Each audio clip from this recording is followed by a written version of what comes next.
"This sucks," Dorothy said, as she studied herself in the full-length mirror on the closet door in her bedroom. "I'm 18 frickin' years old, and if I want to go party on a Friday night, I'll go," she fumed. She pulled her long, straight black hair away from her face, the fingers of her other hand languidly stroking her high cheekbones before falling away. All her friends at school said she could be a model, and Dorothy believed them. She was tall and wonderfully formed, with waist-length charcoal hair so black it reflected blue in the overhead light in the room. Yes, Dorothy was beautiful, but innocent. Her aunt and uncle, with whom she had lived since childhood, kept her focused and away from what they felt were inappropriate influences. So Dorothy carried a 4.0 average in high school, but she had never been on a real date. She knew the boys looked at her in the hallways, the admiration and hunger reflected in their eyes, but she always turned away. That didn't mean, though, that Dorothy didn't have her own secret desires.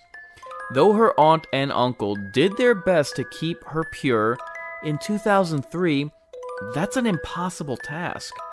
Televisions, movies, pop culture, the internet, all were filled with, frankly, sexual energy, and voluptuous Dorothy, though innocent, still was no prude. But nothing had made Dorothy feel like she felt the day she and a small group of friends walked giggling past a downtown specialty shop called Disciplinarians. She grinned and averted her eyes with the rest, but the store called to her in places within herself she previously didn't know existed. The following weekend, telling Auntie and Uncle she was going to visit a friend, Dorothy scraped up all her available cash, saved from her allowance and babysitting gigs, and took the bus back to the city. She stood in front of Disciplinarians for several minutes, feeling the blood drain from her hands and feet, and her stomach knot. When she could take it no longer, when it was fight or flee, Dorothy wrenched open the door and stepped inside a new universe. The disparate but somehow synergistic smells of leather and rubber assaulted her nose as she turned, trying desperately to take it all in. The racks of instruments and clothing and other things she didn't recognize. She did, however, recognize that falling sensation in the center of her being, that sensation that felt like home. And then she saw it, and everything around her gelled into hard focus. A burgundy leather corset hanging by itself. In a store chock full of competing products, it was as if some unknown being had shined a spotlight on the corset. Dorothy didn't remember walking toward it, grabbing it, or taking it to the register and paying the multi-pierced and branded young woman behind the counter. She barely remembered reboarding the bus to return to the quiet suburbs of Wichita. But she remembered touching that leather for the first time and the shock that traveled down her spine. In the journey ahead, Dorothy would never forget that feeling.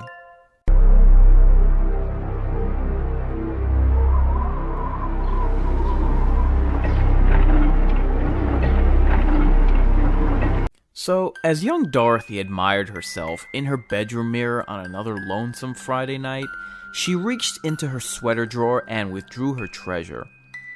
As she held it in front of herself, her bull terrier Toto nosed into her room and stared at her, tail wagging and tongue hanging out. "Oh, Toto," she exclaimed, "you scared me, beautiful." She turned her attention back to the mirror, examining the cut of the corset and feeling the buttery suppleness of the leather. She longed to feel the leather against her bare flesh. She tiptoed out of her bedroom and peered furtively over the railing and down the stairs. Auntie and Uncle were watching network TV. Network TV on a Friday night. They didn't even have the gumption to get cable.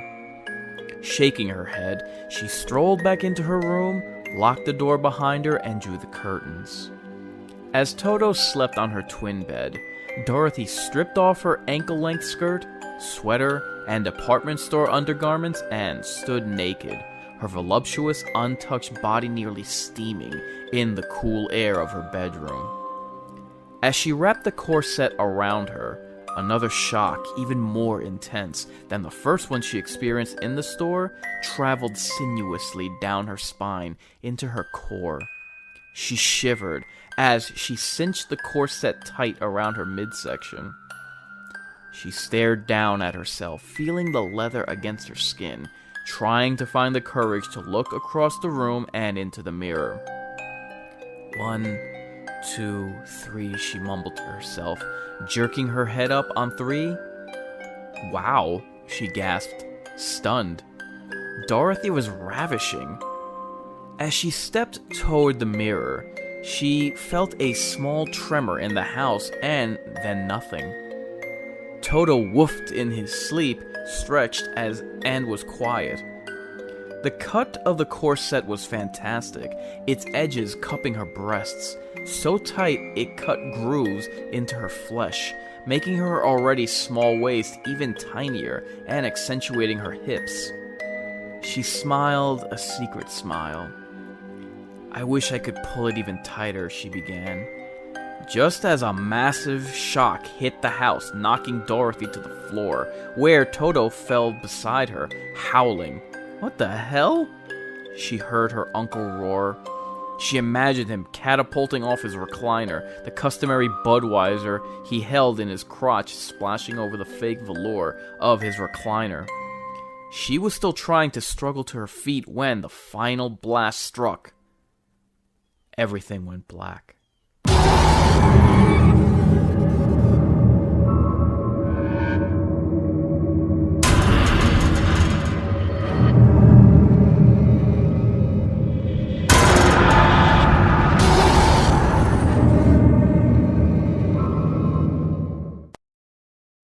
Salutations, horror fans and gamers alike.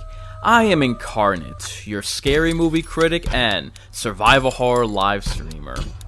We're at the midpoint in the year on the road to Halloween, and my platform, The Mind's Eye, is celebrating all month long with a special April horror event called the Easter Feaster.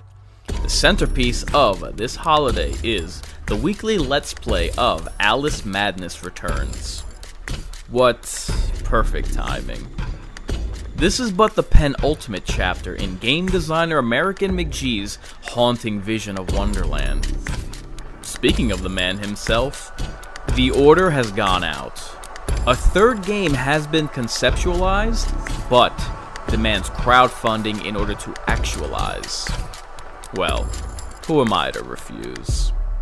The method to this madness is simple. Spread the word.